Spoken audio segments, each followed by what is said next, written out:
वंदे मातरम, वंदे मातरम, वंदे मातरम, वंदे मातरम। जय हिंद, जय हिंद। हाँ आसो। অরবিন্দ এখানে দাঁড়াও, এখানে দাঁড়াও, সুমনদার সাথে দাঁড়াও। ওই যে ওদের কাছে বলো, আমার কাছে পয়সা তাকে দাও।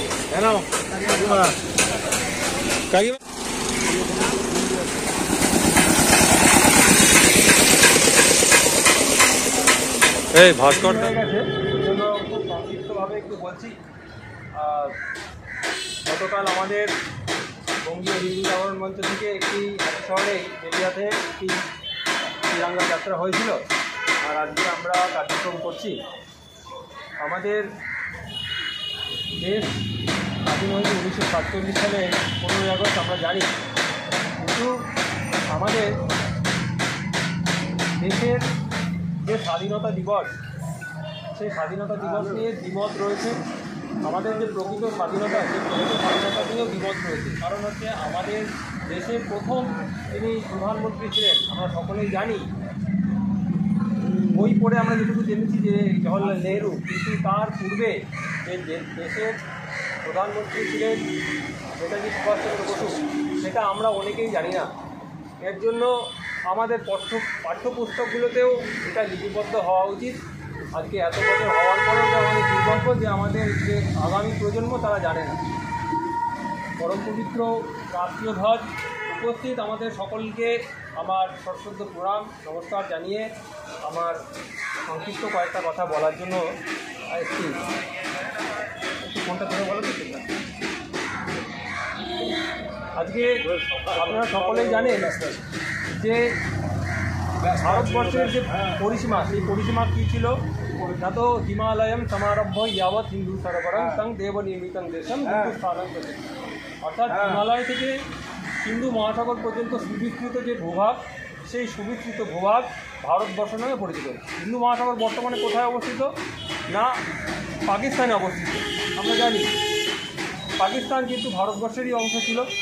এই যে ভারত মায়ের ছবি দেখছি, যে রাষ্ট্রের ছবি দেখছি, এটা আমরা দেশকে মা হিসাবে কল্পনা করি। কোনো দেশ দেশকে মা হিসাবে কল্পনা করে, আমরা একমাত্র মাতৃরূপে কল্পনা করি।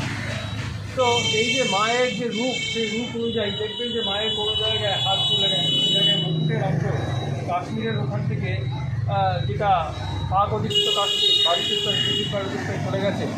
এইরকমভাবে আফগানিস্তান, যেখানে গান্ধার্ব কন্যা ছিলেন গান্ধারী, সেটা এক সময় ভারতের অংশ ছিল, সেটা চলে গেছে, সেটা আমরা অনেকেই জানি না। ভারতবর্ষের অংশ ছিল আফগানিস্তান, পাকিস্তান চলে গেছে, বাংলাদেশ তো এই 47 সালের সময় চলে গেল, শ্রীলঙ্কা চলে গেছে, নেপাল চলে গেছে, ভুটান চলে গেছে। এই যে সমস্ত দেশ, সেই জিনিস সব চলে গেছে।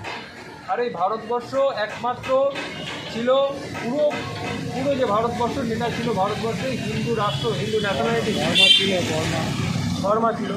আজকে ভারতবর্ষের যে অবস্থা, সারা পৃথিবী কী আছে না, কোনো জায়গায় একটা হিন্দুদের থাকার জন্য কোনো দেশ নয়।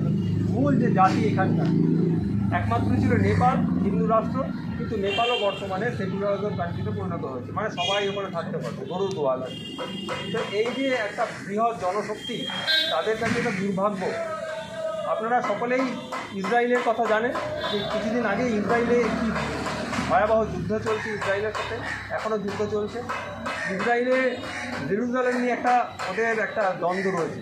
তারা বিভিন্ন দেশে ঘুরে বেরিয়েছে ইহুদিরা, আর প্রত্যেকবারই যখন একজন ইহুদির সাথে আরেকজন ইহুদি দেখা হতো, তখন বলতো next year I will meet to Jerusalem, দেখা হবে বন্ধু সামনের বছর জেরুজালেমে।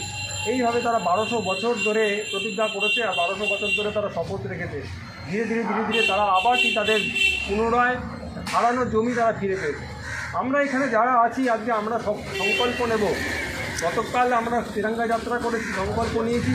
প্রত্যেক এখানে আমরা যে কজন আছি, গুটি কত, আমরা মনে মনে সংকল্প নেব ইহুদি জাতির মতো, যে আমরাও একদিন ওই ইহুদিরা যখন জেরুজালেম ফিরে পাচ্ছে, আমরাও পাকিস্তান ফিরে পাবো, আমরাও বাংলাদেশ ফিরে পাবো, আমরাও আফগানিস্তান ফিরে পাবো, শ্রীলঙ্কা ফিরে পাবো।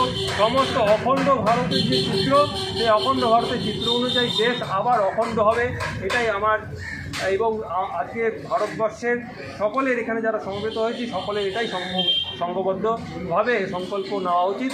এটা আমার মনে হয় এটা সবারই কর্তব্য। তার জন্য খুব সংক্ষিপ্তভাবে কথা বলে আর একটা কথা বলবো যে দেশের স্বাধীনতা দিবস সম্পর্কে কী অবদান যেটা আমরা করে থাকি এবং সিনেমাতেও দেখেছি, এই হামের আজাদি বিনা খর্গ বিনা ঢাল, এই একটা সিনেমায় গান হয়েছে না, বিনা খর্গ আর বিনা ঢালে যদি স্বাধীনতা চলে আসতো তাহলে নেতাজি সুভাষচন্দ্র বসুর অবদানটা কী? নেতাজি সুভাষচন্দ্র বসু আজাদ হিন্দ ফৌজ গঠন করে ভারতবর্ষকে স্বাধীন করেছে। মাউন্ট ব্যাটেন পর্যন্ত লিখে গেছে যে নেতাজি সুভাষচন্দ্র বোস সবচেয়ে গ্রেট পার্সন ছিল, উনি না থাকলে আমরা দেশ ছাড়তাম না। তার জন্য শহীদদের লেখা আমি সুভাষ বলছি, এই বইটা অবশ্যই আপনারা কিনে পড়বেন। আমার কাছে আছে, যদি পড়তে চান বইটা নিয়ে আবার ফেরত দেবেন। আরেকটা বই বলবো যে চক্রব্যূহে নেতাজি, এই দুটো বই অন্তত পড়বেন। যদি কারো পড়ার ইচ্ছা থাকে আমার কাছে নিয়ে পড়তে পারেন। শহীদদের লেখা আমি সুভাষ বলছি, আমার কাছে বইটা আছে। ঠিক আছে, এই দুটো ইচ্ছা আপনাদের কাছে প্রকাশ করলাম যে দেশের স্বাধীনতা দিবস সম্পর্কে আমরা জানি কম। ঠিক আছে, ভারত মাতা কি জয়।